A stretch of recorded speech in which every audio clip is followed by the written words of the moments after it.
இன்றைக்கி நம்ம பார்க்க போகிற ரெசிபி ரொம்ப சுவையான ஜூஸ் ரெசிபி எப்படி செய்யலான்னு தான் பார்க்க போகிறோம். பீட்ரூட்டு நெல்லிக்காயும் வச்சு நம்ம ஒரு ஜூஸ் செய்ய போகிறோம். இது பீட்ரூட் தோல் ஆரோக்கியத்துக்கும் ரொம்ப நல்லது. பீட்ரூட்டில் ஆன்டி ஆக்சிடென்ட்ஸு அதிகம் இருக்குது. ஹீமோகுளோபின் அளவையும் அதிகரிக்கும். இதை காலையில் நம்ம எடுத்துக்கிட்டோம்னா நம்ம உடல் ரொம்ப சுறுசுறுப்பாக இருக்கும். இது உடல் ஆரோக்கியத்துக்கும் தோல் ஆரோக்கியத்துக்கும் ரொம்ப நல்லது. இதில் பீட்ரூட்டில் magnesium, potassium, iron, vitamin B எல்லா சத்துக்களும் இருக்குது. அதே மாதிரி நம்ம நெல்லிக்காயிலையும் கால்சியம், விட்டமின் சி, அயன் சத்து எல்லாமே இருக்குது. இந்த மாதிரி ஜூஸ் மாதிரி நம்ம செஞ்சு வச்சுக்கிட்டோம்னா ஃப்ரீசரில் வச்சுக்கிட்டு நம்ம தேவையானப்போ எடுத்து நம்ம யூஸ் பண்ணிக்கலாம். இப்போ எப்படி செய்கிறதுன்னு பார்க்கலாம். இது செய்கிறதுக்கு நான் 3/4 கிலோ பீட்ரூட் எடுத்து தோல்லாம் சீவிட்டு நல்லா கழுவிட்டு கட் பண்ணி எடுத்து வச்சுருக்கேன். நெல்லிக்காய் 1/4 கிலோ கழுவிட்டு சுத்தம் பண்ணி கட் பண்ணி எடுத்து வச்சுருக்கேன். இப்போ புதினா ஒரு கைப்பிடி அளவு, மல்லி இலையும் ஒரு கைப்பிடி அளவு எடுத்து வச்சுருக்கேன்.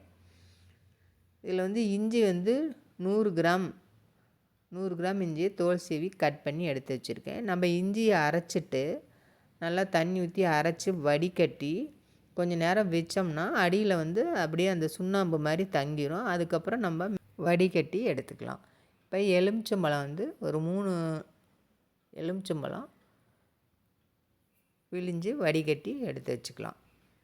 இப்போ இது எல்லாமே நம்ம அரைச்சி நல்லா தண்ணி ஊற்றி அரைச்சி வடிகட்டி எடுத்துக்க போகிறோம்.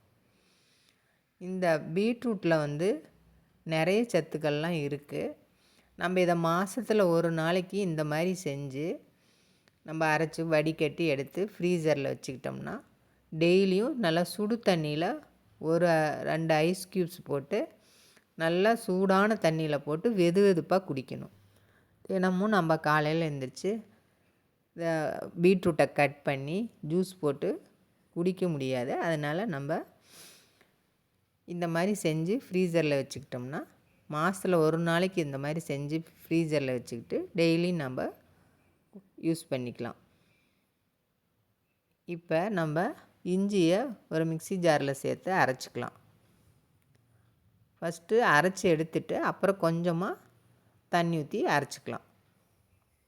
ஃபஸ்ட்டு தண்ணி விடாமல் அரைச்சிக்கலாம். அப்புறமே தண்ணி விட்டு அரைச்சி வடிகட்டிக்கலாம். இப்போ அரைச்சி வடிகட்டி எடுத்தாச்சு பாருங்கள். இது நல்லா ஸ்பூன் வச்சு நல்லா அழுத்தி நல்லா ஃபில்டர் பண்ணிக்கலாம்.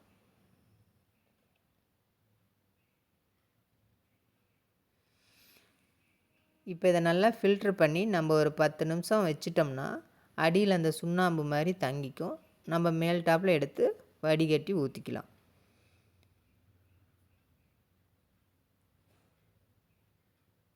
இப்போ நல்லா அழுத்தி பிழிஞ்சு நல்லா வடிகட்டி எடுத்தாச்சு.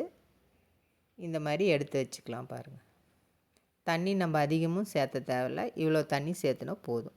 இப்போ அடுத்ததாக நம்ம கட் பண்ணி வச்சுருக்கிற பீட்ரூட்டையும் மிக்ஸி ஜாரில் சேர்த்து ஃபஸ்ட்டு தண்ணி ஊற்றாமல் அரைச்சிக்கலாம்.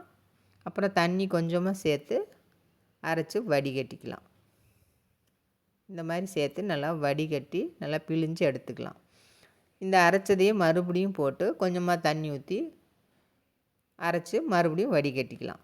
இந்த மாதிரி 3 டைம் பீட்ரூட்டை அரைச்சி வடிகட்டி எடுத்து வச்சுக்கலாம். இந்த மாதிரி நல்லா வடித்து எடுத்து வச்சாச்சு. அடுத்தது நம்ம நெல்லிக்காயும் கட் பண்ணி வச்ச நெல்லிக்காயும் மிக்ஸி ஜாரில் சேர்த்து அரைச்சிக்கிட்டு வந்துடலாம். இதையும் ஃபஸ்ட்டு தண்ணி ஊற்றாமல் அரைச்சிட்டு அப்புறம் தண்ணி ஊற்றி அரைச்சிக்கலாம். இப்போ அரைச்சி இதையும் நம்ம வடிகட்டி எடுத்துக்கலாம்.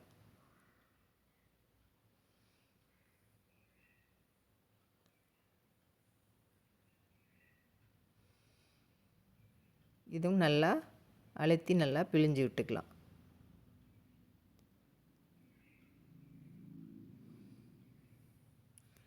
இப்போ நெல்லிக்காயும் நம்ம அரைச்சி வடிகட்டி இந்த மாதிரி எடுத்து வச்சாச்சு.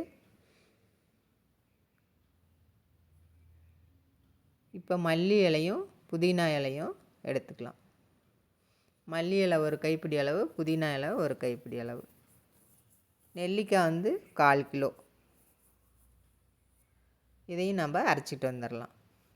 இப்போ எல்லாம் அரைச்ச எல்லா பொருளையும் மறுபடியும் நம்ம ஒரு டீ ஃபில்டரை வச்சு வடிகட்டிக்கலாம். அது துணி டீ ஃபில்டரில் வடிகட்டிக்கலாம். நம்ம முன்ன வந்து பெரிய ஃபில்டரில் வடிகட்டணும், திப்பி திப்பியாக இருக்கும். அதனால் இப்போ நம்ம துணி போட்ட டீ ஃபில்டரில் வடிகட்டி எடுத்துக்கலாம். இப்போ இஞ்சி பாருங்கள், இஞ்சி நம்ம அரைச்சி ஒரு 10 நிமிஷம் வச்சுருந்தோம் இல்லையா, இப்போ அதை நம்ம வடிகட்டிக்கலாம். அடியில் வந்து அப்படியே சுண்ணாம்பு மாதிரி தங்கி இருக்கும் இஞ்சியில், அதை நம்ம ஊற்ற வேணாம். பாருங்கள், சுண்ணாம்பு மாதிரி வெள்ளையாக தங்கியிருக்கு. இதை நம்ம ஊற்றாமல் எடுத்து நிறுத்திக்கலாம். இப்போ நம்ம அரைச்சிட்டு வந்தால் மல்லி இலை புதினா இலையும் வடிகட்டி எடுத்துக்கலாம்.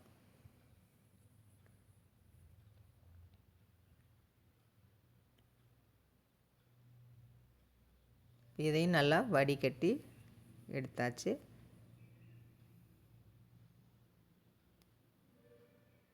இப்போ எலுமிச்சம்பழ சாறு 3 பழம் எடுத்திருக்கேன். இந்த சைஸில் ஒரு 3 பழம் எடுத்து நல்லா சாறு ஜூஸ் எடுத்து வச்சுக்கலாம். இப்போ அதையும் நம்ம வடிகட்டி சேர்த்துக்கலாம். எல்லாமே ஒரே பாத்திரத்தில் வடிகட்டி சேர்த்தாச்சு. இப்போ நல்லா கலந்து விட்டுக்கலாம் எல்லாம் சேர்த்து. இதில் வேறு எந்த பொருளும் சேர்க்க தேவையில்ல. எல்லாம் சேர்த்து இதை நல்லா கலந்து விட்டுட்டு ஒரு ஐஸ் க்யூப்ஸ் ட்ரே எடுத்து அதில் நம்ம ஊற்றி ஃப்ரீசரில் வச்சுக்கலாம்.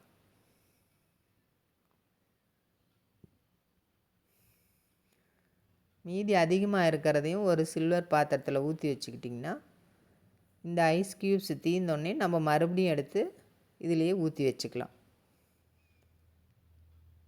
இந்த மாதிரி நம்ம மாதத்தில் ஒரு டைம் அரைச்சி வடிகட்டி ஃப்ரீசரில் வச்சிட்டோம்னா டெய்லியும் ஒரு 2 ஐஸ் க்யூப்ஸ் எடுத்து தண்ணியில் போட்டு நல்லா சூடான தண்ணியில் போட்டு வெது வெதுப்பாக குடித்தோம்னா காலையில் ரொம்ப நல்லது உடம்புக்கு. இப்போ நம்ம ஐஸ்கிரீம் செட் பண்ணோம் இல்லையா, அதுலேயும் ஊற்றி வச்சுக்கலாம். இந்த மாதிரி இதில் ஒன்று நம்ம போட்டோம்னா போதும், ஒரு டைம் குடிக்கிறதுக்கு ஒரு இது போட்டால் போதும். இப்போ நான் ஃப்ரீசரில் வச்சு எடுத்துகிட்டு வந்திருக்கேன்.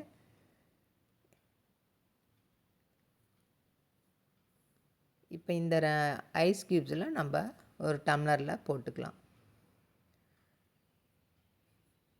இப்போ நல்லா சூடான தண்ணியை இதில் நம்ம சேர்த்துக்கிறோம். 2 ஐஸ் க்யூப்ஸ் போட்டு நல்லா சூடான தண்ணியில் நல்லா வெது வெதுப்பாக குடிக்கணும் காலையில். நான் இதை போட்டு காமிக்கிறதுக்காக நிறைய ஐஸ் க்யூப்ஸ் போட்டிருக்கேன். 2 ஐஸ் க்யூப்ஸ் மட்டும் போட்டு டெய்லியும் காலையில் நல்லா சூடான தண்ணியில் கலந்து வெது வெதுப்பாக குடிங்க.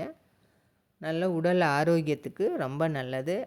ஹீமோக்ளோபின் அளவும் அதிகமாகும்.